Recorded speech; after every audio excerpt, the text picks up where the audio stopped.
I was looking for the demonstration and I saw hundreds of police vans, and then I ended up at the wrong demonstration. That was a good one though.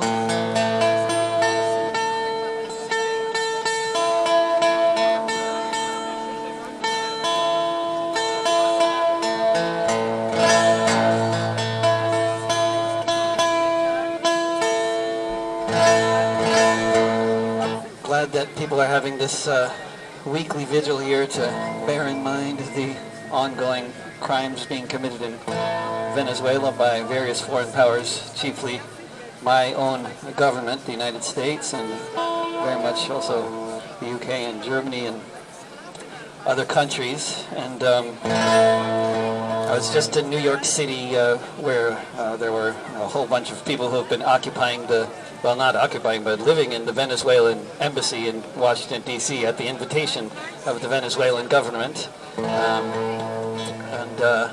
without electricity or running water, because that was shut off. But,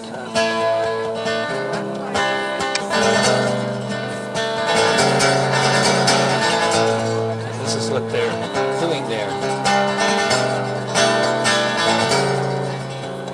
Chavez was elected like every time he ran.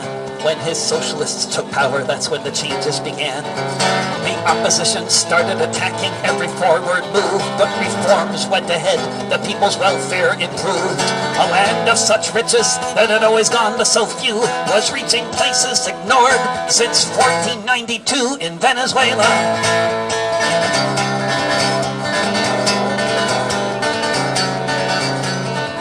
Poured into the streets to stop the coup back then. They got the man that they elected back to power again. The Bolivarian Revolution became famous worldwide. Soon other socialist governments swept in a red tide.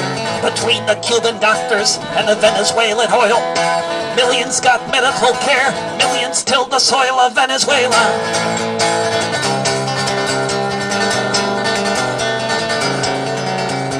Bush began the sanctions, Obama imposed more, a slow-burning, destabilizing economic war.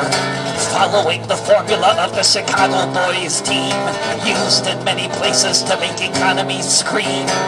Oil prices plummeted, foreign holdings locked, invasions being planned, negotiations blocked in Venezuela.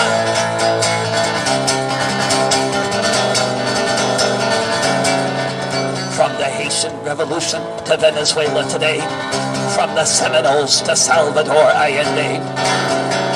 Look at their ankles, you'll see the chains, imperial vampires, open veins, those who stand up to the business elite, who cannot stand to see the workers in the driver's seat in Venezuela.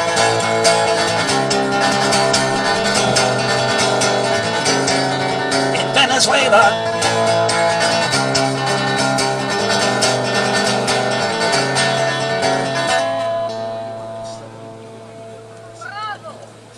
Thank you.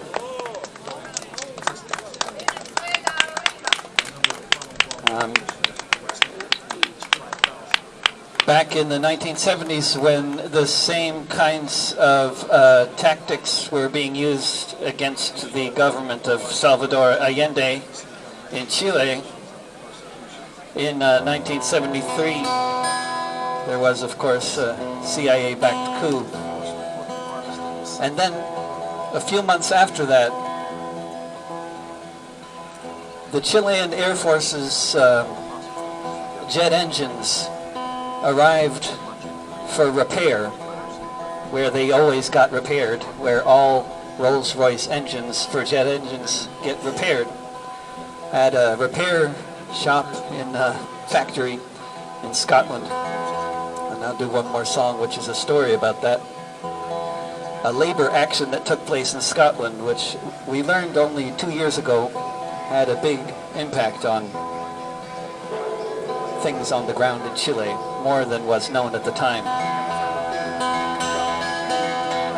Jet fighters bombed the palace. We all watched it on TV. The 11th of September, 1973.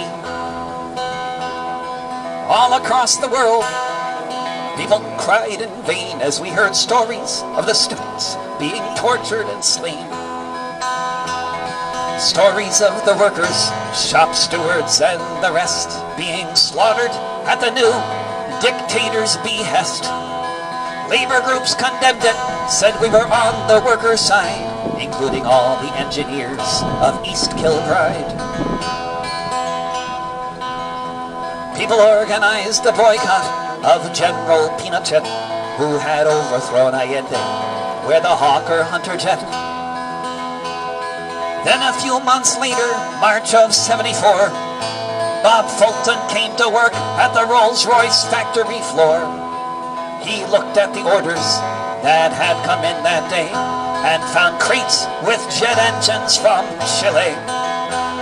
Jet engines from the Air Force across the ocean wide, sent to be repaired in East Kilbride. It didn't take a minute for Fulton and his mates to come to the decision they would not touch these crates. Soon 4,000 Rolls-Royce workers voted they agreed to stand with the Chileans in their hour of need. Management decried them, the Tories screamed and cussed, but the Hawker Hunter engines were left to sit and rust.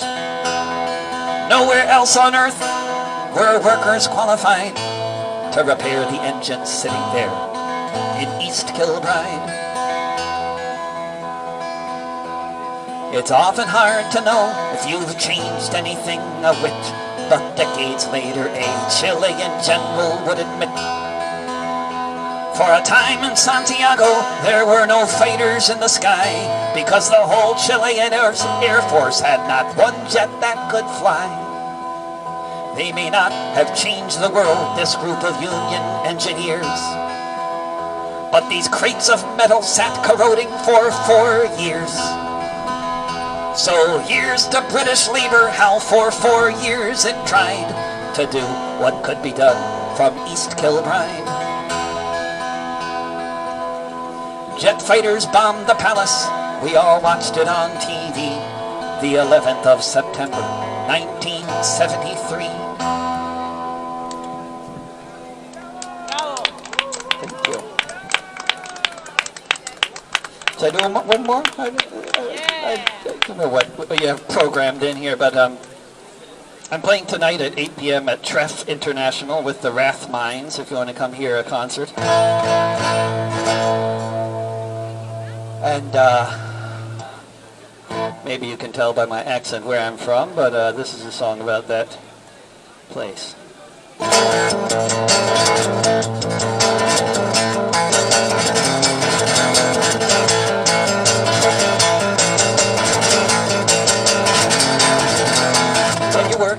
Jobs and living in a tent when a house costs $1 million and you can't pay the rent. When politicians say they'll help, but it keeps getting worse each time the landlord lobby pulls the strings of the purse. When the human right to housing isn't even part of the debate, you know you're living in a failed state.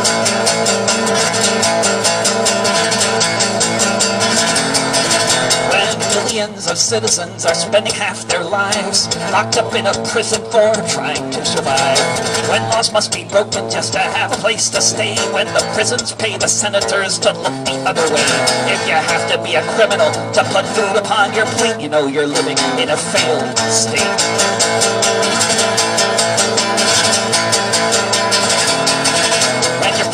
Climate breakdown when the trees are all on fire, when half the country's underwater, when a climate change denier runs the nation, and the opposition party votes for oil rigs and pipelines. It's not so much a country as it is a corporation buckling under its weight. You know you're living in a failed state.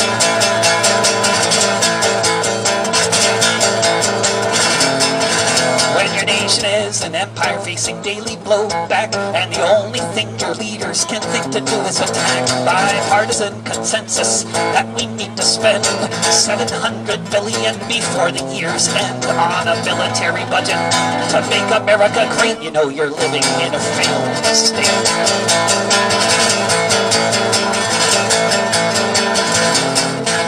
When almost every day, some psycho with a gun has to open fire on a crowd before it's done. When a music festival becomes a free fire zone, and all they can say is it's okay now, he was acting alone. Buy some armor, pray to God, and hide behind a gate. You know you're living in a failed state. You know you're living in a failed state. You know you're living in a failed state. Thank you. Yeah?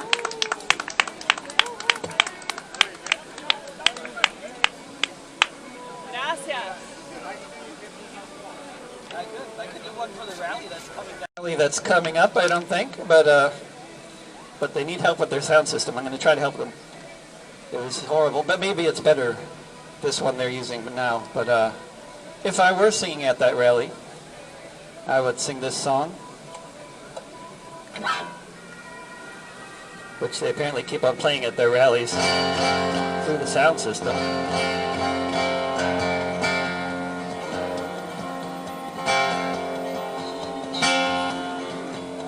Listen to me, friends, from New York to California. Consider for a moment Sulamania, the last city volunteered we'll often see before. They hiked over the mountains and joined the war for the freedom of the people of Rojava.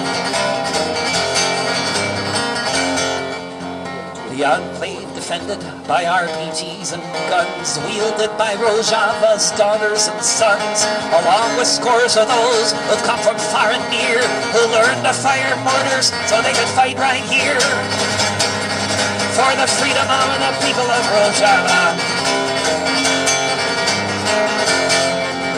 What makes a person go from Occupy Wall Street to marching through the desert with blisters on their feet, to risk life and liberty to face Islamic State, knowing that martyrdom would likely be their fate for the freedom of the people of Rojava. Something worth defending isn't hard to find, but not many will go off and leave their homes behind to go trade on the mountain with the YPG, to go join somebody's struggle out of solidarity for the freedom of the people of Rojava.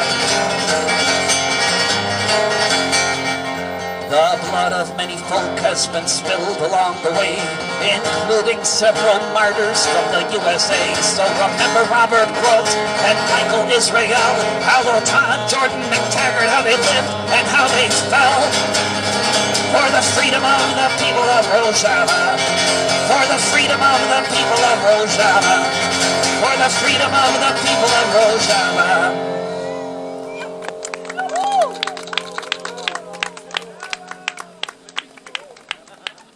Vielen Dank, Shukran, tusen Dank.